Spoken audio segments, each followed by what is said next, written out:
WB, and listen, there's a lot of conversation about this. To me, we haven't gotten too deeply into it outside of Diaz getting hurt, clearly. The WBC, full disclosure, snuck up on me. Like the first few days, I didn't really know where all the venues were. I didn't really pretend to know where they were. Whatever. I was watching hoops. I was busy with other stuff. I didn't even really know every player on the United States roster. I was not locked in. And then I started to latch on a little bit to Israel's story. Mm-hmm. I was keeping an eye on Piazza in Italy and, of course, Matt Harvey. You get a little DR, PR. That's big-time baseball. I'm into that. There was, for me, I can only speak for me, there was this unexpected, because I really never cared about the WBC, and baseball is my favorite sport, but there was an unexpected rise for me in interest as the tournament went on, and I got to tell you, I enjoyed it, and it's here to stay, so get used to it. Well, I think it's here. It's here to stay, but the question is, will it ever draw Americans' full interest? I know the ratings were pretty good, and look, it's spring training, and it's the NCAA tournament. There's tons of things. There's free agency in the NFL. There's so many things going on around sport that it's almost hard to dial into just one thing right now. It's just too many moving parts. And so for a tournament, which hadn't been played in, I think, like 6 years, because it was originally 4 years, and then they had to cancel one because of the pandemic, and then it just they just threw it in this year. I didn't even realize it was coming. Snuck up on us, and all of a sudden they're talking about the WBC. So it feels intermittent and not consistent, and so I think that's why some people haven't really dove into it yet, because they don't. It's not like the Olympics. It's not like the World Cup. It's not a consistent. There's not a consistency to it yet. But at the same time, you realize that, and we talked about this because we played Mike Trout and Mookie Betts last week.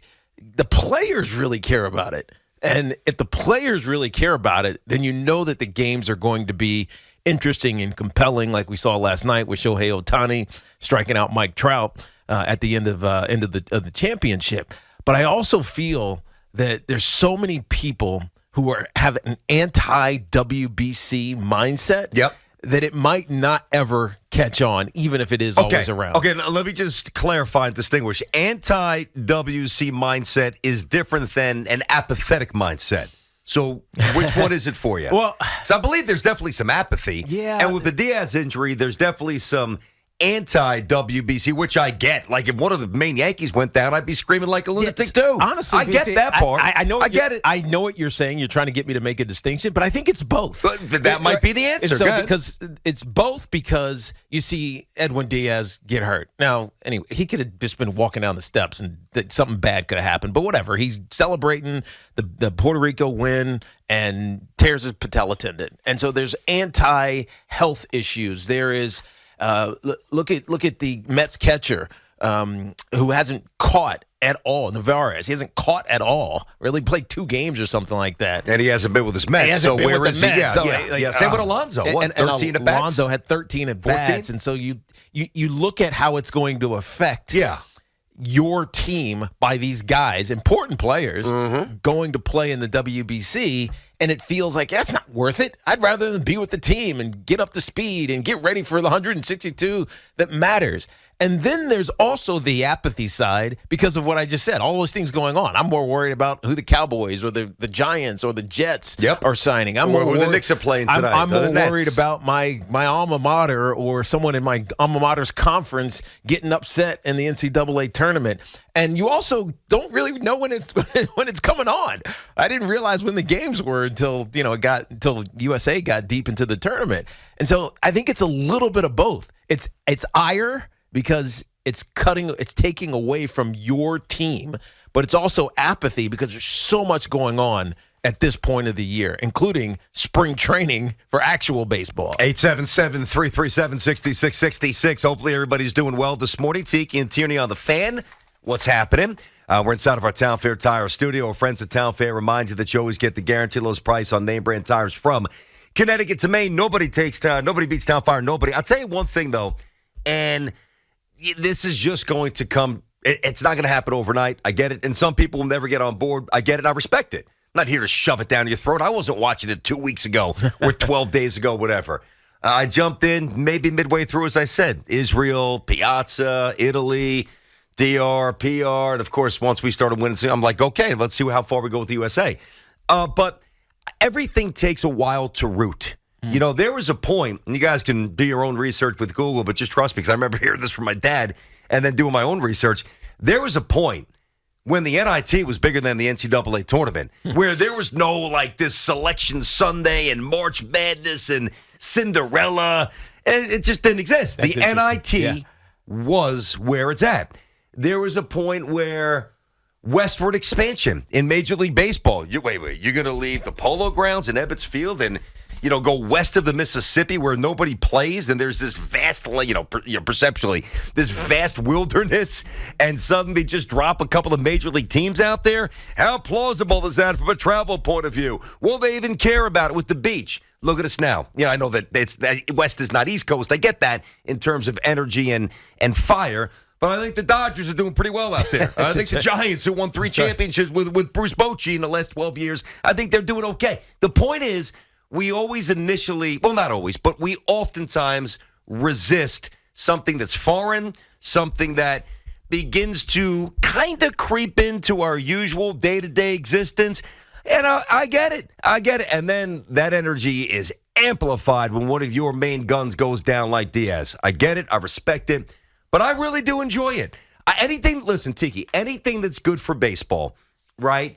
Certainly on a global level, but residually on a domestic level for, the young kids coming up playing baseball. And not just that.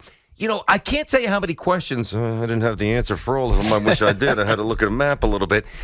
I'm actually pretty geographically sound. But how many times Colt asked me, where's this country or what's next to that? Yeah. It gives you a chance to have a conversation about the world. Yeah, the World Cup does good. The World Cup does the same thing. For sure. Hoff kept telling us about how his kids loved the World Cup simply because it was like, oh, where's this country? Where is Morocco? Or where is XYZ? And that's the good part about it. But let me ask you a question. Mm-hmm. If the United States was bad, right? Just say they lost in the first round, whatever it is. I don't even know how the maybe like a disappointing out. There will never be bad because we have too many stars. True. But like we get bounced like the '88 Olympics, right? Because the top pitchers aren't around. They're not. They're actually in spring training, and they get bounced early. And U.S. is not in it, and it's Japan and Mexico playing in the final. Are we gonna? Will we care? I don't think most people will care. I'm not going to lie. And so that's the danger. I'll watch though because I enjoy baseball. Up for a championship. But that's the danger of perceptions. It's almost like, and I'm not saying this is a knock to any other country, but for Americans and viewers, American viewers, to take their disposable time, because it's not money, their disposable time away from free agency, from the NCAA tournament, where we all, wager, collectively billions of dollars on the NCAA tournament, from the actual spring training, from all these hockey. We're in the middle of hockey right now. The NBA season is winding down. There's 10 games left. Got the Masters coming up around the corner. The Masters is on the 16th. It's less than a month away, right? To take all of our collective sport mind share away from that for a World Baseball Classic that the United States isn't even playing well in. Yeah, I that's the challenge. I can't see it ever overcoming if America is not good, if the USA is not good in this tournament. I think there's an element of that. I do. Listen, I enjoy it because I like watching a team like Japan, their process. Putting the bat on the ball, their approach. Their swings are so. It's just. We talked about that yesterday with how they beat. They won in the semifinal. They manufactured runs. Oh yeah. And then set themselves up for the walk-off. I like that.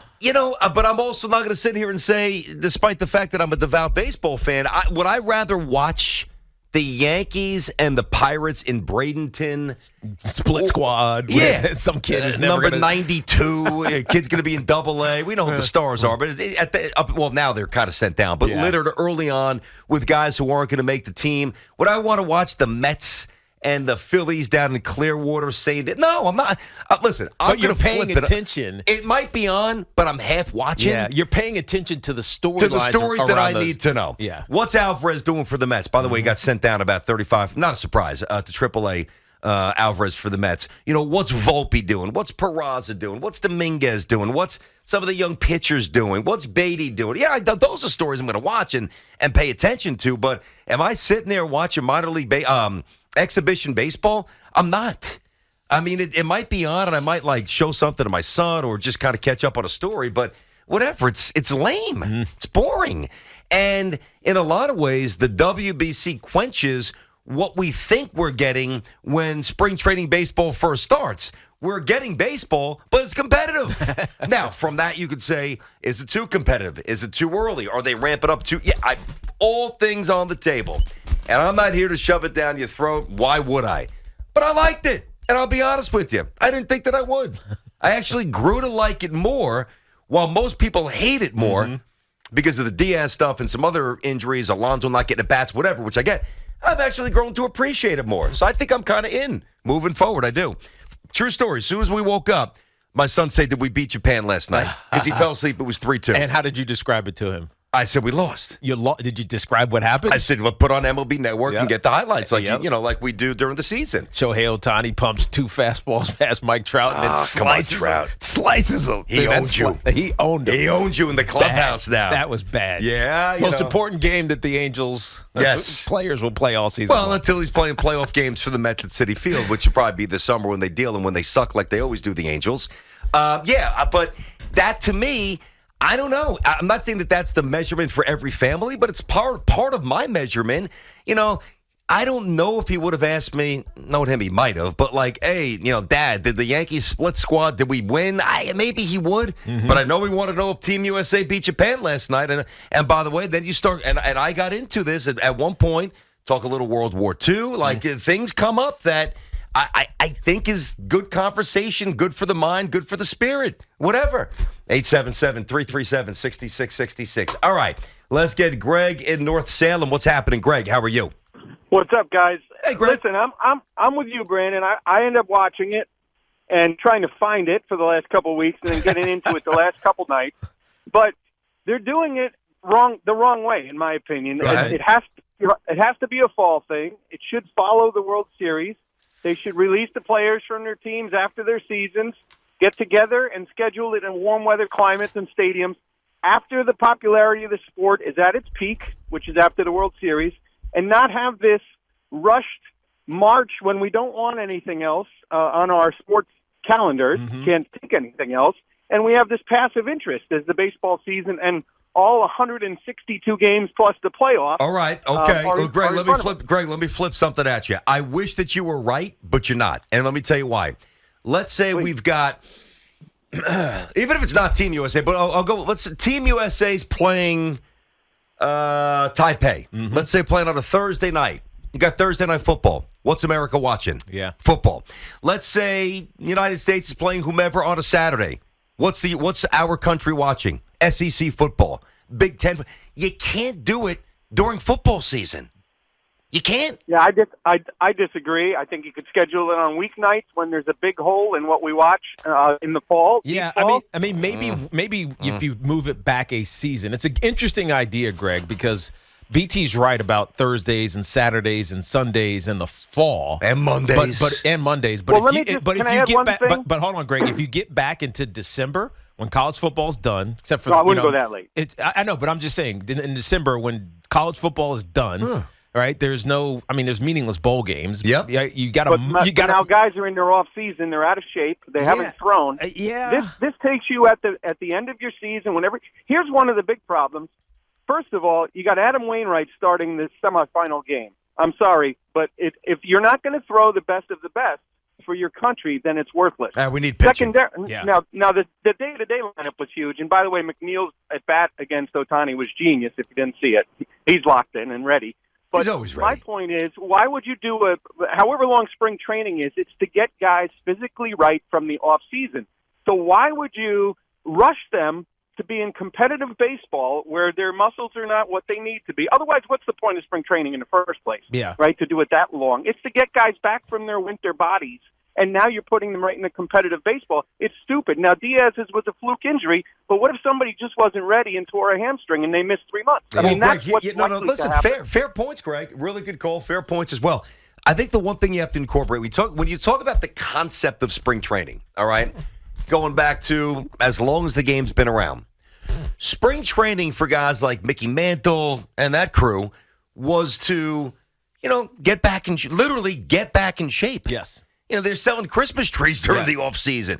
There maybe some guy's an accountant. Doesn't have access to a gym 5 times a week, pulling tires and hammering sledgehammers and throwing bait. And these guys are ready. Jacking up their obliques, as we hear about every year. Yeah, that too. Yeah, it's actually sometimes counterproductive. But spring training doesn't represent. I don't want to say it's not important. It is, but it's not as important as it used to be for guys coming off the couch, literally trying to get into the season. But it is important. Nobody does that anymore for pitching. And I think pitching is the most important part of spring training because these guys got to get stretched out. Right? I would expand the rosters. I wouldn't look for anybody to. You're right. That is by far the most critical element of getting ready for a season. And it's also stretching out the arm. It's also one of the most critical elements for the WBC. If you don't have depth in pitching in the you're just going to get knocked around. Well, I mean, yeah. Would you rather have somebody like one of our aces here, a Cole or a Verlander or a Scherzer starting last night? I would. I would have. Now, listen, we didn't lose because at the end of the day, you want to win. We didn't win because we didn't hit. We scored 2 runs, but still, it's not like it was 13-7. Understood. But no, conceptually and perceptually, it's the one thing. It is a little hard to get behind something that's being pushed, somewhat aggressively and gaining steam if our best aren't there. If our absolute best aren't there. Like, if we're in the Olympics in the NHL and we're sending our C-level goalies, what are we doing? Yeah, that's right. Just like if we're sending C-level pitchers or B-minus pitchers, what are we doing? It's the same thing with basketball in the Olympics. Yeah. We now expect our best team to be there.